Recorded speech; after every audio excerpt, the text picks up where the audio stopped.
अस्सलाम वालेकुम दोस्तों, पूरी सर्विस के दौरान लीव अकाउंट निकाल कर आखिर में लीव बैलेंस कितना बचता है और उस लीव बैलेंस की बुनियाद पर लीव इनकैशमेंट अमाउंट कितनी होगी, ये सब कुछ मेरा कैलकुलेटर चंद एंट्रीज पर आपको रिजल्ट दे देगा। मैं हूं ज़िया मुस्तफा और आप देख रहे हैं employees corner Zia YouTube channel. इससे पहली वीडियो के अंदर लीव इनकैशमेंट और LPR के मुतल्लिक मैंने कुछ अहम रूल्स बताए और उन रूल्स का तर्जुमा मैंने PDF की शक्ल के अंदर आपके साथ शेयर किया। उस वीडियो के अंदर मैंने लीव इनकैशमेंट के बारे में एक फार्मूला भी बताया और एक प्रैक्टिस शीट भी आपके साथ शेयर की जिसमें हम लीव इनकैशमेंट अमाउंट मालूम कर सकते थे। अगर आपने मेरी वो वीडियो नहीं देखी तो इसका लिंक मैंने नीचे डिस्क्रिप्शन दे दिया और ऊपर आई बटन में भी इसका लिंक होगा, आप वहां से मेरी वो वीडियो वॉच कर सकते हैं। तो इस वीडियो के अंदर लीव इनकैशमेंट के बारे में एक कैलकुलेटर बनाया मैंने, जो चंद एंट्रीज आप डालेंगे और रिजल्ट खुद ब खुद आपके सामने आ जाएगा। इस कैलकुलेटर के अंदर आप पूरी सर्विस की लीव बैलेंस भी मालूम कर सकते हैं। तो आइए हम अपने वीडियो की तरफ चलते हैं। ये कैलकुलेटर का एक नमूना जो आपके सामने है, इसके अंदर जो पहला टेबल है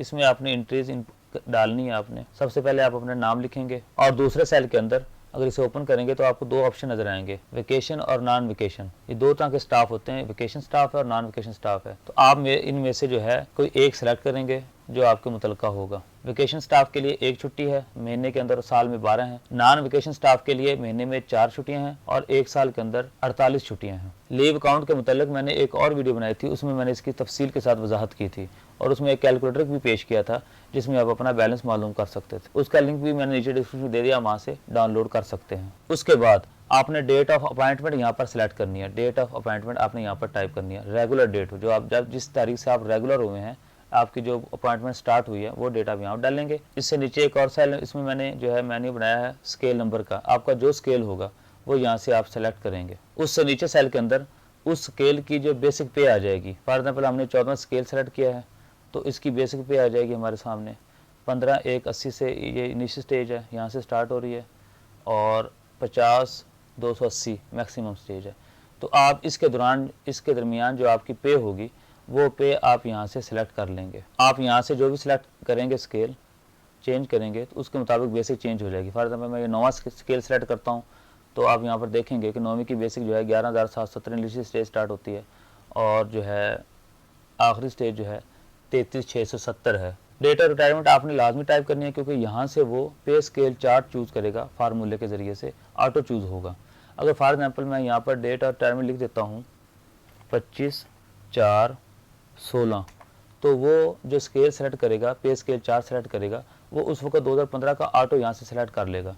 आपका यहाँ 9वां स्केल है और बेसिक पे यहाँ से अगर आप निकालेंगे तो ये बेसिक पे उस वक्त 2015 की पे स्केल चार्ट के मुताबिक 9वें स्केल की जो इनिशियल स्टेज है वो 80/15 है, यहाँ से स्टार्ट होगी और मैक्सिमम स्टेज जो है वो 22,865 रुपये होगी। तो इस दौरान आप अपनी बेसिक जो होगी वो सिलेक्ट कर सकते हैं। तो आपने डेट ऑफ रिटायरमेंट लाजमी चूज़ करनी है, यहाँ पर लाजमी टाइप करनी है। इसके साथ वाला जो टेबल है, इस टेबल को आपने बिल्कुल नहीं छेड़ना, यहाँ पर आपको आउटपुट मिलेगा। अब हम आते हैं नीचे टेबल की तरफ। इस टेबल के अंदर जो ये येलो कलर के सेल हैं, आपने सिर्फ एंट्रीज यहाँ यही करनी है और कहीं नहीं करनी। मैं इनको क्लियर कर देता हूँ। तो यहाँ पर आप देख रहे हैं कि आपने डेट ऑफ अपॉइंटमेंट जो डाली है 19/10/9, जो भी डेट ऑफ अपॉइंटमेंट है मैं यहाँ पर चेंज कर देता हूँ 25/6/2002। तो आप देखेंगे वही डेट ऑफ अपॉइंटमेंट यहाँ पर खुद ब खुद ऑटो टाइप हो जाएगी। तो गोया कि आपने इस कॉलम को आपने बिल्कुल नहीं छेड़ना। अब आपकी सर्विस स्टार्ट हो रही है 25 जून 2002 से। तो जब तक आपने लीव नहीं ली तो उस वक्त तक की डेट आप यहाँ डालेंगे। फॉर एग्जांपल आपने 2015 के अंदर लीव ली है तो 2015 से तक की आप यहाँ पर डेट डाल देंगे। आपने लीव ली है 8/10/2015 से, तो हम यहाँ क्या करेंगे कि हम यहाँ पर लिखेंगे 7/8/15। तो 25 जून 2002 से लेकर 7/8/2015 तक हमारा ड्यूटी पीरियड क्या, हमारा नेचर ऑफ लीव क्या थी, वो ड्यूटी पीरियड था हमारा, हमने कोई लीव नहीं ली। तो यहाँ से इस मेन्यू के अंदर से आपने जो टॉप पे है ड्यूटी पीरियड वो सिलेक्ट करना है आपने। तो टेबल के दूसरे हिस्से के अंदर आउटपुट सामने आ गया कि 157 मंथ और 14 डेज़।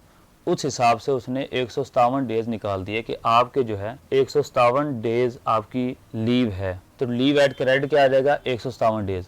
अगर आप यहाँ पर नॉन वेकेशन हैं, एम्प्लॉई हैं, तो आप नॉन वेकेशन को सिलेक्ट करेंगे। जैसे ही सिलेक्ट करेंगे तो वह आपकी जो है लीव एट क्रेडिट जो है 628 डेज़ आ जाएगा। 628 डेज ऑटो होगा। इसके बाद आपने छुट्टी लेनी है 8/8/2015 से। एक मिसाल दे रहा हूँ, तो कहाँ तक छुट्टी लेनी है, हम वो डेट जहाँ तक हमने छुट्टी लेनी है 8/8/2015 से स्टार्ट होगी, वो डेट हमने यहाँ नहीं लिखनी, खुद ऑटो आ जाएगी, फार्मूला लगा हुआ है।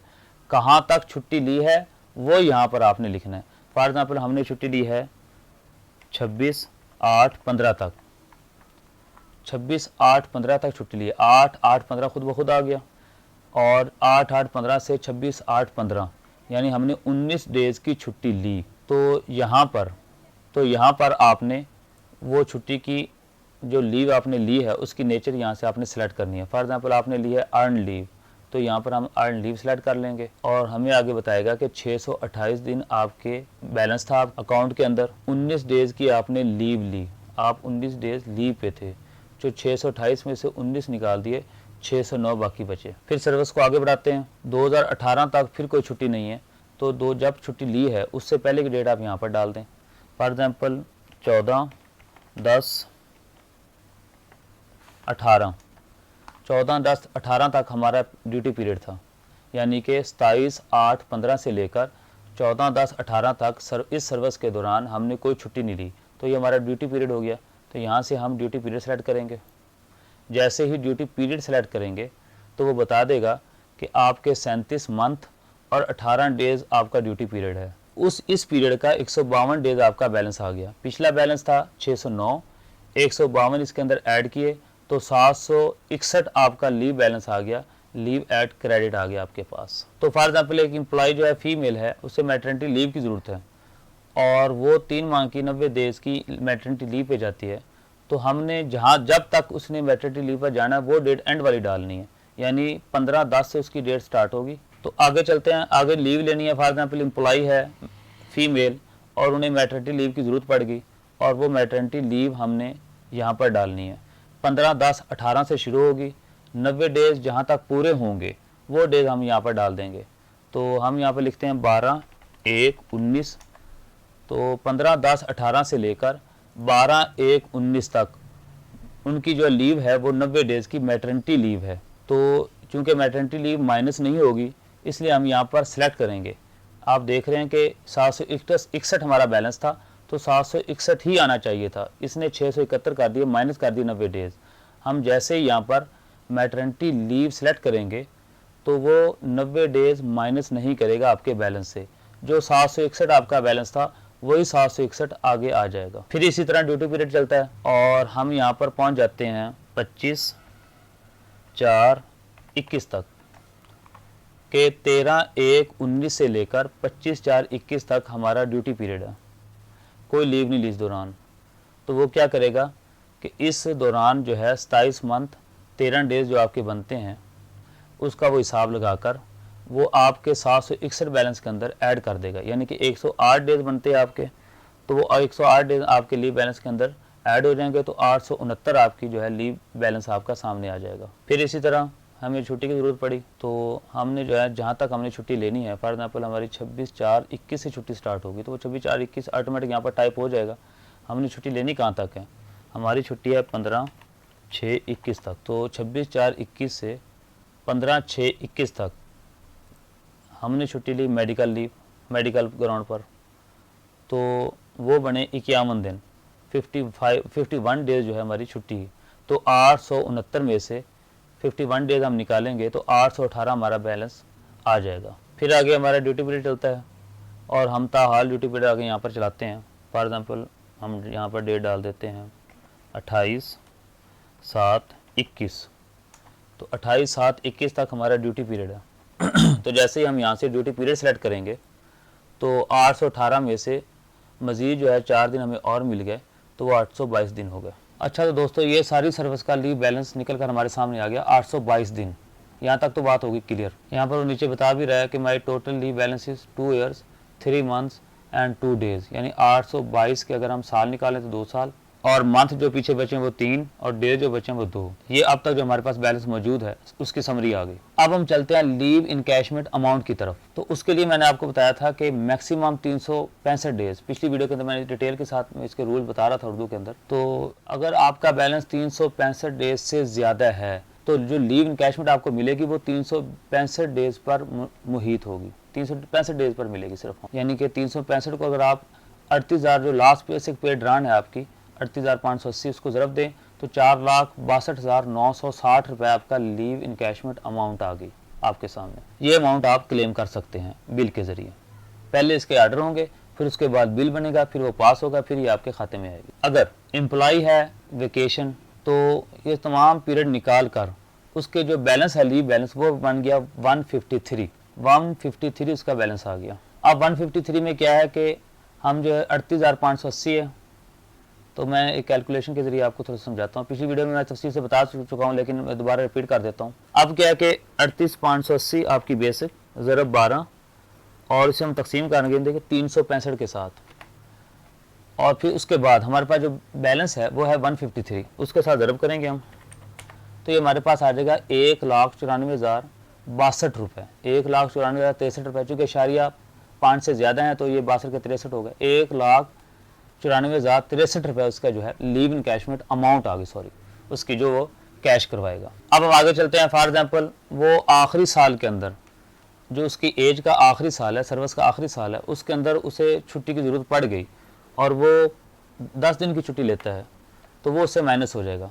153 से 10 दिन माइनस हो जाएंगे, पीछे रहेंगे 143, तो 143 का जो बैलेंस आएगा लीव इनकैशमेंट अमाउंट आएगी वो आएगी 1,81,379 रुपये। तो गोया कि ये कैलकुलेटर बिल्कुल ही ऑटोमेटिक है और आपकी हर तरह से हेल्प करेगा।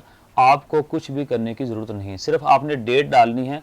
वो डेट जो आपकी ड्यूटी पीरियड की हो या लीव्स की डेट हो वो आप डालते जाएं। बकिया आपका जो फाइनल बैलेंस है और आपका जो लीव इनकैशमेंट अमाउंट है वो खुद ब खुद कैलकुलेट होकर आपके सामने आ जाएगी। आपने सिर्फ और सिर्फ ये जो येलो सेल हैं यहाँ पर आपने जो है एंट्रीज करनी है।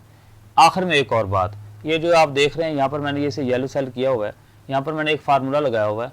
इस फार्मूले के अंदर अगर आप कुछ चेंजिंग करना चाहें तो कर सकते हैं। वो कैसे, तो आखिर में मैं आपको फार्मूले के बारे में बताता चलूँ। अगर आप फार्मूले में चेंजिंग करेंगे तो यहाँ पर आपने डालना फार्मूला, और यहाँ पर आपने डालने के बाद मैं प्रैक्टिकली आपको करके बताऊँगा, इसको नीचे ड्रैग कर देना आपने। बस ये आपने याद रखना। शीट के नीचे आप देख रहे हैं कि कैलकुलेटर के साथ एक सेटिंग की शीट है, इस पर आप क्लिक करें और आप नीचे जाएँ तो देखेंगे कि ये फार्मूला मैंने यहाँ पर कॉपी करके रखा हुआ है। दो काम आप यहाँ पर कर सकते हैं। एक ऐसी लीव जो मैंने यहाँ टाइप नहीं की और आप समझते हैं कि वो लीव का हिस्सा है तो यहाँ पर आप टाइप कर दें। फॉर एग्जांपल मैं यहाँ पर टाइप कर देता हूँ ABC, तो यहाँ पर आप मेन्यू में यहाँ पर देखेंगे आखिर में तो वो ABC यहाँ पर टाइप होता हुआ आ जाएगा आपके सामने। एक तो इस मेन्यू को आप बढ़ा सकते हैं। दूसरा, इस फार्मूले के अंदर चेंजिंग आप ये कर सकते हैं कि इन लीव्स के अंदर जो लीव आपके अकाउंट से मिनहा नहीं होगी वो लीव आपने यहाँ पर ऐड करनी है। जो लीव फॉर एग्जांपल EOL है तो EOL तो मैंने लिख दिया यहाँ पर ऑलरेडी पहले ही, एक्स्ट्रा ऑर्डिनरी लीव। इसके अलावा अगर कोई लीव वो आपके अकाउंट से माइनस ना होती हो, यानी कि फॉर एग्जांपल पैटर्निटी लीव है, तो आप क्या करेंगे, यहाँ पर आप क्लिक करेंगे। क्लिक करने के बाद आपने ये जो कॉमा है, कॉमे से लेकर ये यहाँ तक ये पूरी जो लाइन है ये आप सेलेक्ट कर लेंगे कॉमा समेत। ये सेलेक्ट करने के बाद आपने इसे कॉपी करना है और इफ से पहले आपने यहाँ पर इसे पेस्ट कर देना, यहाँ पर पेस्ट कर देना। और यहाँ पर पेस्ट करने के बाद आप जो समझते हैं कि जो लीव आपके बैलेंस से मिनहा नहीं होगी, माइनस नहीं होगी, वो लीव आप यहाँ पर टाइप कर दें। कोई भी लीव है ABC वो यहाँ पर आप टाइप कर दें। टाइप करने के बाद इस पूरे फार्मूले को आप यहाँ से कॉपी कर लें। कॉपी करने के बाद वही आप कैलकुलेटर वाली शीट पे दोबारा वापस आएंगे और जो मैंने यहाँ पर आपको दी हुई है ये वाली जो सेल दिया हुआ हाईलाइट किया हुआ है, यहाँ पर आप इस पूरे फार्मूले को उड़ा देंगे। एक ख्याल रखना कि ये बराबर का निशान लाजमी लगा हुआ हो, बराबर का साइन, इक्वल का साइन लगा हुआ हो, और जो आपने कॉपी किया फार्मूला वो यहाँ पर आप पेस्ट कर दें, एंटर प्रेस कर दें आप, और उसको आप नीचे यहाँ पर ड्रैग कर दें। तो वो जो लीव आपकी नई होगी वो यहाँ पर भी आ जाएगी अगर आपने यहाँ पर टाइप की होगी तो वो इसके बाद इस फार्मूले में भी काम करेगी। तो दोस्तों ये था लीव इनकैशमेंट कैलकुलेटर 2021, जिससे आप बायाक वक्त दो चीज़ों का फ़ायदा उठा सकते हैं। एक तो आप पूरी होल सर्विस के अंदर दौरान आप अपनी लीव्स इन डेज निकाल सकते हैं। अगर आप अपनी डेट्स मेंशन करें तो। और दूसरा जो आपका लीव पीरियड है, जो आपका लीव बैलेंस होगा, उसका वो इनकैशमेंट निकाल देगा, अमाउंट निकाल देगा कि आपकी कितनी अमाउंट बनती है अगर आप लीव इनकैशमेंट ले तो। अगर आप लीव इनकैशमेंट ना लें तो आपका जो बैलेंस है वो आपको LPR के तौर पर आपके लिए मुफीद होगा। तो ये कैलकुलेटर आपको पसंद आया होगा। अगर पसंद आया है तो ज़रूर व ज़रूर शेयर कीजिएगा और इसे लाइक भी कीजिएगा। ऐसी मुफीद वीडियोस के लिए आप मेरा चैनल सब्सक्राइब कीजिए। एम्प्लॉयज़ कॉर्नर ज़िया चैनल को ज़्यादा से ज़्यादा शेयर कीजिए ताकि तमाम एम्प्लॉयज़ का भला हो सके। नेक्स्ट वीडियो आने तक इजाज़त दीजिए। अल्लाह हाफिज़।